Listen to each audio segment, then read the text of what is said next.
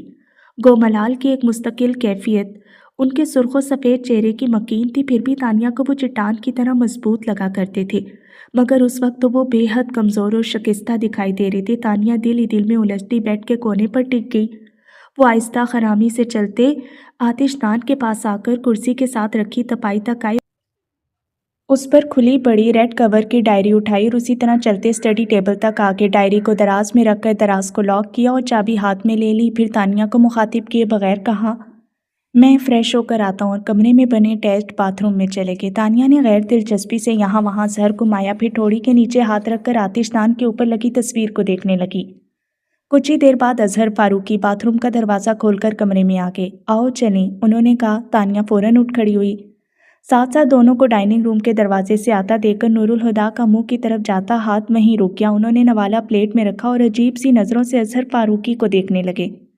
کرسی کھینچ کر انہیں بٹھاتے ہوئے تانیہ نے اپنے پاپا کو دیکھا تو ٹھٹک گئی۔ دوسری طرف نور الہدیٰ نے اس کی نگاہوں کو محسوس کر کے آنکھیں جھکاتے ہوئے پلیٹ سے نوالہ اٹھا کر منہ میں رکھا، مگر اسے نگلنے کے لیے انہیں پانی کا سہارا لینا پڑا تھا۔ تانیہ قصداً انہیں نظر انداز کر کے خود بھی بیٹھ گئی۔ اظہر فاروقی کی پلیٹ میں کھانا نکالتے ہوئے اٹھلاتے ہوئے مریم سے کہا، دیکھو ماما، میں نے کہا تو دادا جان فوراً آگے، دادا جان کبھی میری بات ٹال ہی نہیں سکتے، پر جس کی ماننی چاہیے تھی اس کی تو انہوں نے کبھی نہیں مانی۔ نور الہدیٰ کے لہجے کی ترشی کو دونوں ماں بیٹی نے محسوس کیا تھا، مگر اس گھر کے غیر اعلانیہ قوانین میں ایک قانون یہ بھی تھا کہ ان باپ بیٹے کے معاملے میں کوئی کبھی نہیں بولے گا، سو وہ دونوں تو خاموش رہیں۔ مگر دادا جان کے ہاتھ میں پکڑا پانی کا گلاس چھلک پڑا تھا۔ تانیہ نے فوراً ان کے ہاتھ پر ہاتھ رکھا اور گلاس ان کے ہونٹوں سے لگا دیا۔ پانی کا گھونٹ بھرتے ہوئے اظہر فاروقی کی آنکھیں ڈبڈبا گئی تھیں۔ کھانے کے بعد وہ اپنے کمرے میں سونے کے لیے آئی تو موبائل دیکھ کر اسے شایان کا خیال آیا۔ بیڈ پر نیم دراز ہوتے ہوئے اس نے شایان کو فون کیا، مگر اس کا سیل فون حسب سابق بند تھا۔ بس بہت ہو گیا، اب دوبارہ ٹرائی نہیں کروں گی۔ اس نے موبائل تکیے پر پٹکا اور دھپ سے لیٹ گئی، پر صبح سب کچھ بھلائے وہ پھر سے شان کا نمبر ٹرائی کرتی رہی۔ فائزہ پلیز، میں پریشان ہو گئی ہوں، پہلے تو اس نے فون بند کر رکھا تھا اور اب کال تو جاتی ہے مگر وہ فون نہیں اٹھا رہا۔ ایک تو تانیہ، تم نہ ذرا سی بات پر پریشان ہو جاتی ہو، یہ ذرا سی بات ہے؟ وہ بھڑک گئی، پچھلے 2 ہفتوں سے میں پاگلوں کی طرح اسے کال ملا رہی ہوں اور وہ جناب فون ہی نہیں اٹھا رہے۔ بھئی ہو سکتا ہے وہ بزی ہو، فائزہ نے اسے ٹھنڈا کرنا چاہا، پر وہ اور بھی بھڑک گئی۔ پیچھے بٹھائے اے ایس پی صاحب نے ایسی کیا مصروفیت ایجاد کر لی ہے جو فون نہیں اٹھا سکتے؟ اب کہ فائزہ بھی ضد ہو کر بولی، اف ہو، تمہاری سوئی تو ایک ہی جگہ پر اٹک گئی، اب فون رکھو، میرا باس سارا کام چھوڑ کر مجھے اپنی الو جیسی آنکھوں سے گھور رہا ہے، نوکری سے نکلواؤ گی؟ زیادہ اوور ایکٹنگ کرنے کی ضرورت نہیں ہے، میں بھی آفس میں ہی بیٹھی ہوں، وہ آفس تمہارے پاپا کا ہے، جبکہ میرا باس میرا چاچا بننے کو بھی تیار نہیں۔ اچھا ٹھیک ہے، تو مجھے شایان کے گھر کا نمبر دو، پھر میں فون رکھتی ہوں۔ گھر کا نمبر کیوں؟ تانیہ نے بے اختیار دانت پیس کر کہا، ویسے جلدی جلدی کی رٹ لگا رکھی ہے، مگر کیوں، کس لیے بھی پوچھنا ضروری ہے۔ پھر کچھ نارمل لہجے میں کہا، دیکھو موبائل پر تو وہ کال ریسیو کر نہیں رہا، گھر کا فون تو اٹھائے گا۔ ہاں مگر میرے پاس اس کے گھر کا نمبر نہیں ہے۔ واٹ؟ وہ دھاڑی، شایان تمہارا کزن ہے اور تمہارے پاس اس کے گھر کا نمبر نہیں ہے مگر وہ پرانا والا ہے، نیا مجھے یاد نہیں، ممی کی ڈائری میں لکھا ہوگا۔ ٹھیک ہے، گھر پہنچتے ہی مجھے فون کرنا۔ کروں گی، اور اب فون رکھ دو، بائے۔ کہنے کے ساتھ ہی اس نے لائن کاٹ دی تو تانیہ نے بھی فون رکھ کر ویکسینیشن اسٹیٹمنٹ پر نظر ڈالی جسے وہ فون کرنے سے پہلے چیک کر رہی تھی۔ تبھی کسی نے اس کے آفس کے دروازے پر دستک دی۔ کم ان؟ اس نے سر اٹھائے بغیر کہا۔ کوئی دروازہ کھول کر آفس میں آیا اور اپنے پیچھے دروازہ بند کر کے وہ تانیہ کے متوجہ ہونے کا انتظار کرنے لگا۔ تانیہ نے کسی کی آمد کو تو محسوس کیا، پھر جب کوئی آواز نہیں آئی تو اس نے دروازے کی طرف دیکھا۔ 17-18 سال کا صاف رنگت والا لمبا مگر دبلا لڑکا، گرے رنگ کی پینٹ پر اسی رنگ کی شرٹ پہنے، بازو سینے پر لپیٹے، زیر لب مسکراہٹ کے ساتھ اسے ہی دیکھ رہا تھا۔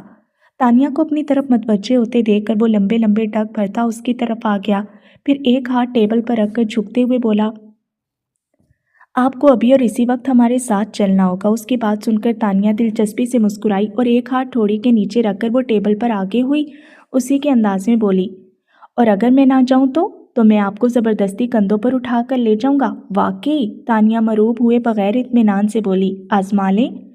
ادھر اس کے اطمینان میں بھی کوئی فرق نہیں آیا۔ تو ٹھیک ہے، تانیہ نے اپنی سیٹ پر پیچھے ہوتے ہوئے مسکراہٹ دبائی، اٹھا کر لے جاؤ؟ اب اس کے چہرے سے مسکراہٹ غائب ہو چکی تھی۔ وہ آنکھیں سکیڑے تانیہ کو گھورتا رہا، پھر سر جھٹک کر سیدھا ہوا اور دروازے کی طرف منہ کر کے زور سے بولا، نمبر 2۔ ابھی اس کی آواز کی بازگشت باقی تھی کہ دروازہ کھلا اور اس کی عمر اور اسی جیسے حلیے والا قدرے سانولی رنگت کا اس کا ہم شکل کارپیٹ پر لڑک گیا۔ فرش پر پڑے لڑکے نے اپنے گوگلز کارپیٹ سے اٹھائے اور گھٹنوں پر سے پینٹ جھاڑ کر اٹھ کھڑا ہوا۔ عمیر کے بچے، تمہیں کتنی دفعہ منع کیا ہے مجھے نمبر 2 نہ کہا کرو۔ عمیر آنکھیں پھاڑے کسی بت کی طرح ایک ہی سمت دیکھے جا رہا تھا۔ اب یہ اسٹیچو بنے کیوں کھڑے ہو؟ اس نے ٹوکا، پھر خود بھی مڑ کر دیکھا تو فوراً ہی اسے اپنے فرش نشیں ہونے کی وجہ سمجھ آئی۔ مارے گے، ایک دم اس کے منہ سے نکلا۔ عمیر نے پیچھے سے اس کے کندھے پر ہاتھ مارا۔ بھاگ عزیر! وہ دونوں بھاگ کر تانیہ کی چیئر کے پیچھے جا چھپے، جو دونوں ہاتھ منہ پر رکھے ہنسی روکنے کی کوشش میں لوٹ پوٹ ہو رہی تھی۔ باہر نکلو تم دونوں! دروازے کے ہینڈل پر ہاتھ رکھ کر کھڑے نور الہدیٰ غصے سے بولے تو وہ دونوں لٹکے ہوئے چہروں کے ساتھ سامنے آ گئے۔ ان دونوں کو پارکنگ میں دیکھ کر ہی میں سمجھ گیا تھا کہ یہ سیدھے تمہارے پاس ہی آئیں گے۔ عمیر تو اندر تھا، پر تمہیں پتہ ہے عزیر کیا کر رہا تھا؟ یہ صاحبزادے گھٹنوں کے بل بیٹھے کی ہول سے تمہارے کمرے میں جھانک رہے تھے۔ دیکھو ذرا ان دونوں کی حرکتیں۔ ہر چند کے تانیہ کو معلوم تھا ان کا غصہ مصنوعی ہے، پر اپنے بھائیوں کے اترے چہرے دیکھ کر کہا، جانے دینا پاپا، بچے ہیں۔ مگر بیٹوں کی ردی ہوتی حالت انہیں اتنا محسوس کر رہی تھی کہ وہ مزید کھنچائی کرنے کے انداز میں بولے، پہلے پوچھو ان سے یہ دونوں یہاں کیا کارنامہ کرنے آئے تھے؟ عزیر جلدی سے بولا، ہم کارنامہ کرنے نہیں آئے پاپا، ہم تو آپ ہی سے ملنے آئے تھے۔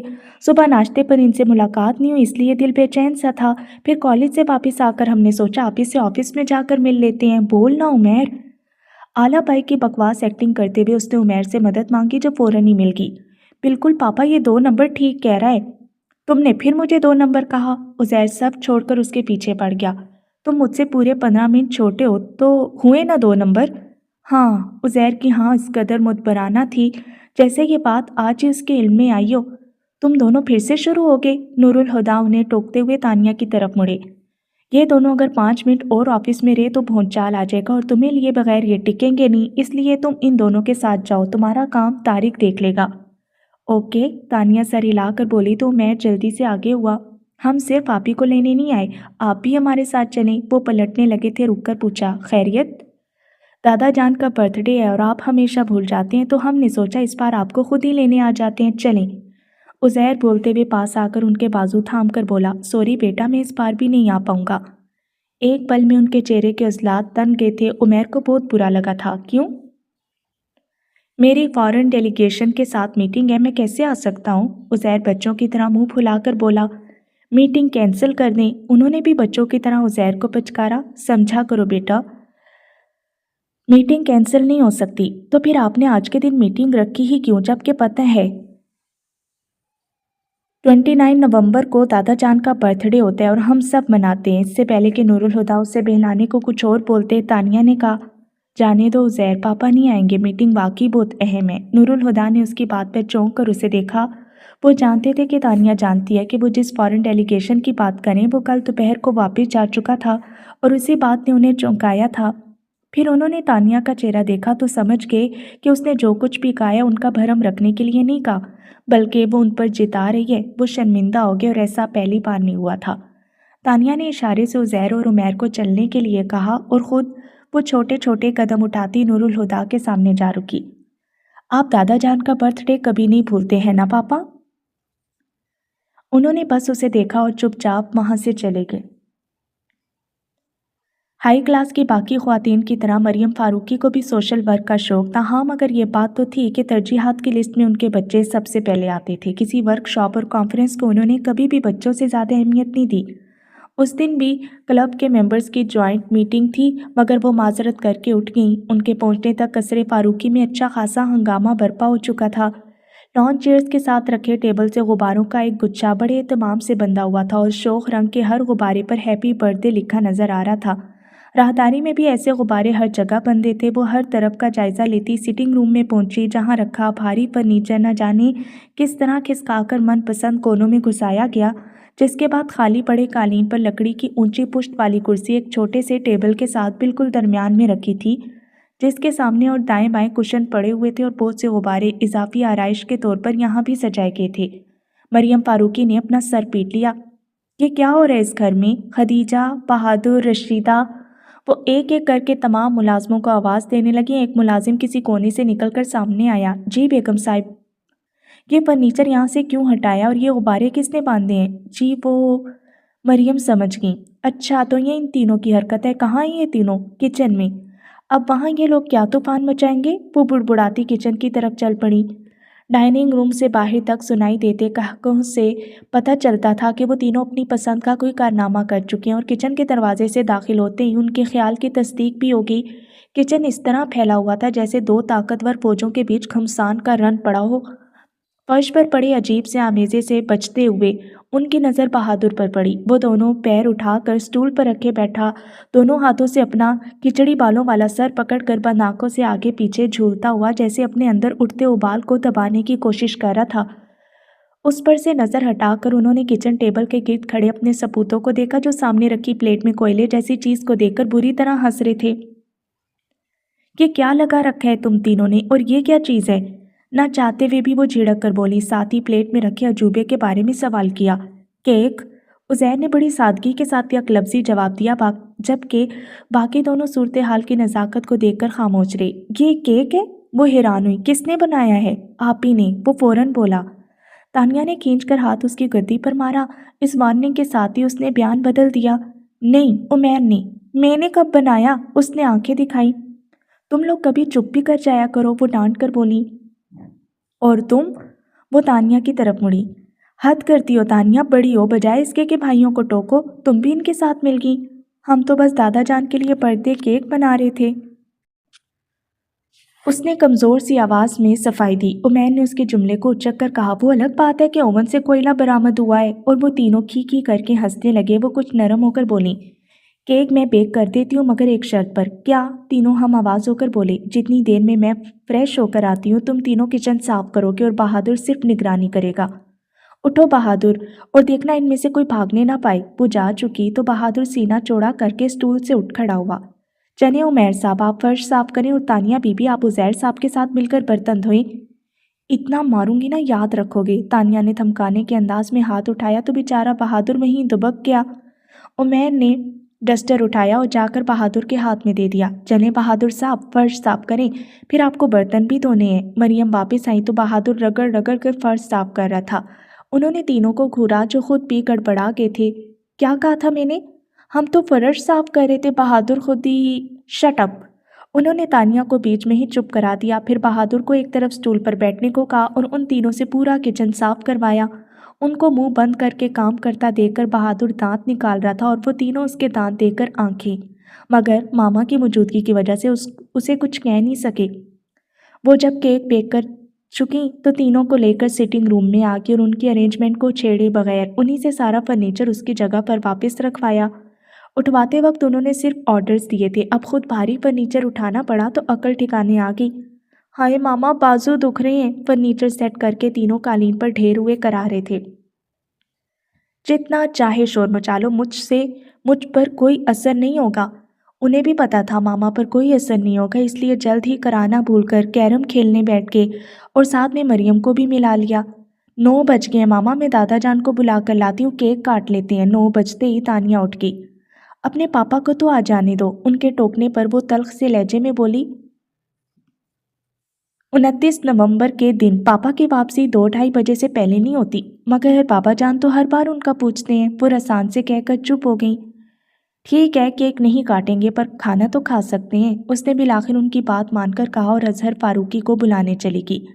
دروازے پر ہلکی سی دستک کے بعد کوئی آواز نہیں ابھری تو تانیہ نے دروازے کی ناپ پر ہاتھ رکھ کر ذرا سا گھمایا اور دروازہ بے آواز کھلتا چلا گیا۔ کمرے کی ہلکی زرد روشنی میں تانیہ نے اندر جھانکا تو نگاہ سیدھی قدیمی طرز کے بنے گیس سے جلنے والے آتش دان پر لگی تصویر پر پڑی، اور ہمیشہ کی طرح آج بھی تانیہ کو وہ تصویر سانس لیتی ہوئی محسوس ہوئی۔ اظہر فاروقی آتش دان کے سامنے راکنگ چیئر پر بند آنکھوں کے ساتھ نیم دراز تھے۔ ریڈ ڈائری بند ان کے سینے پر رکھی تھی اور ایک ہاتھ اس ڈائری پر تھا، دوسرا ہاتھ بے جان سے انداز میں ان کی سنہری فریم کی اینک پر پکڑے گود میں دھرا تھا۔